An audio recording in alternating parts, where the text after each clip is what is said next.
हेतु हेतुमत भविष्यत काल क्रिया के जिस रूप से यह पता चले कि भविष्यत काल में कार्य किसी अन्य कार्य के होने पर ही होगा, उसे हेतु हेतुमत भविष्यत काल कहते हैं।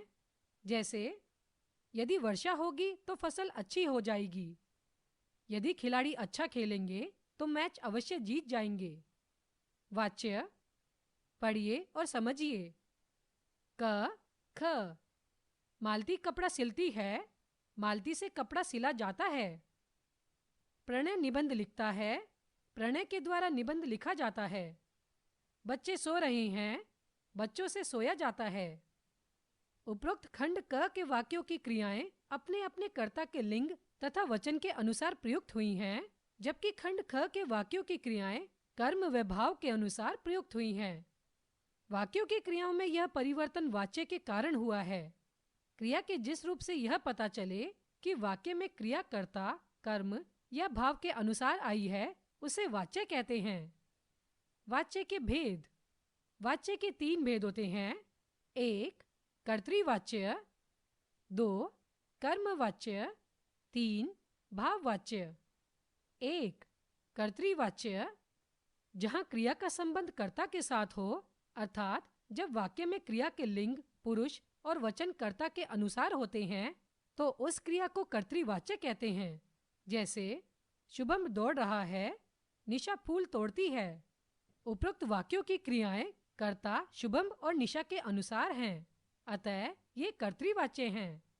2 कर्मवाच्य जहां क्रिया का सीधा संबंध कर्म से हो, अर्थात क्रिया के जिस रूप से यह ज्ञात हो कि वाक्य में उसका प्रयोग कर्ता के लिंग व वचन के अनुसार न होकर कर्म के लिंग व वचन के अनुसार हो रहा है, उसे कर्मवाच्य कहते हैं।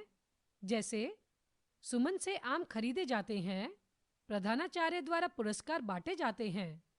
उपरोक्त वाक्यों की क्रियाएं कर्म आम व पुरस्कार के अनुसार प्रयुक्त हुई हैं, अतः ये कर्मवाच्य हैं।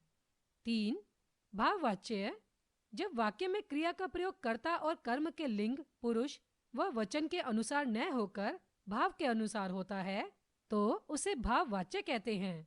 जैसे मीना से दौड़ा जाता है, बूढ़े व्यक्ति से चला नहीं जाता।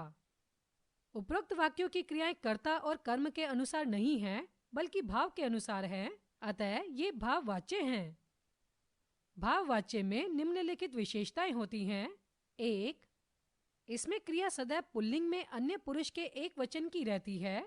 2 इसमें कर्ता के साथ से विभक्ति चिन्ह लगाया जाता है। 3 इसमें अकर्मक क्रिया का ही प्रयोग होता है। 4 इसमें एक से अधिक क्रियापद होते हैं। वाच्य परिवर्तन। 1 कर्तृवाच्य से कर्मवाच्य में परिवर्तन। 1 क्रिया में आ अथवा या जोड़ते हैं तथा उसके बाद जा धातु का कर्म के लिंग वचन काल व पुरुष के अनुसार प्रयोग करते हैं। 2 कर्म के साथ लगी विभक्ति को हटा देते हैं। 3 कर्ता के साथ से, द्वारा अथवा के द्वारा विभक्ति चिन्ह जोड़ देते हैं। कर्तृवाच्य कर्मवाच्य जिज्ञासा दूध नहीं पी रही है, जिज्ञासा से दूध नहीं पिया जा रहा है। लड़कियां कबड्डी खेलेंगी, लड़कियों द्वारा कबड्डी खेली जाएगी। माली पौधे लगाता है, माली द्वारा पौधे लगाए जाते हैं। हम समाचार पढ़ते हैं, हमसे समाचार पढ़े जाते हैं।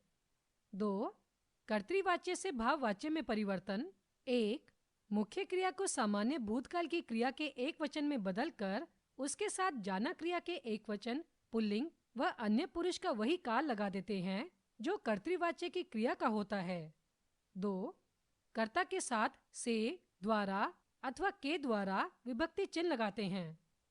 कर्तृवाच्य भाववाच्य अध्यापिका पढ़ाएंगी, अध्यापिका द्वारा पढ़ाया जाएगा।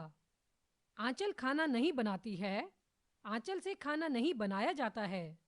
रोगी सोता है, रोगी से सोया जाता है। हिमानी पढ़ रही है, हिमानी के द्वारा पढ़ा जाता है।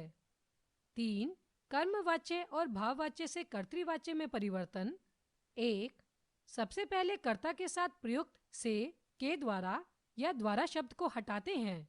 2 वाक्य में प्रयुक्त क्रिया को कर्ता के लिंग और वचन के अनुसार बदलते हैं। कर्मवाच्य कर्तृवाच्य डॉक्टर गुप्ता के द्वारा रोगियों को दवा दी जाती है। डॉक्टर गुप्ता रोगियों को दवा देते हैं। करिश्मा द्वारा पत्र लिखा जा रहा है। करिश्मा पत्र लिख रही है। भाववाच्य, कर्तृवाच्य। देवांश से बोला नहीं जाता। देवांश बोल नहीं पाता। बच्चे से नहाया नहीं जाएगा। बच्चा नहा नहीं पाएगा। हमने सीखा, क्रिया के जिस रूप से कार्य के होने या करने के समय का पता चलता है उसे काल कहते हैं। काल के 3 भेद होते हैं: वर्तमान काल, भूतकाल तथा भविष्यत काल। क्रिया के जिस रूप से कार्य के चल रहे समय में होने या करने का बोध हो उसे वर्तमान काल कहते हैं। क्रिया के जिस रूप से कार्य के बीते हुए समय में होने या करने का बोध हो उसे भूतकाल कहते हैं। क्रिया के जिस रूप से कार्य के आने वाले समय में होने का बोध हो उसे भविष्यत काल कहते हैं। क्रिया के जिस रूप से यह पता चले कि वाक्य में क्रिया कर्ता, कर्म या भाव के अनुसार आई है उसे वाच्य कहते हैं। वाच्य के 3 भेद होते हैं: कर्तृवाच्य, कर्मवाच्य तथा भाववाच्य। ग हेतु हेतुमत भविष्य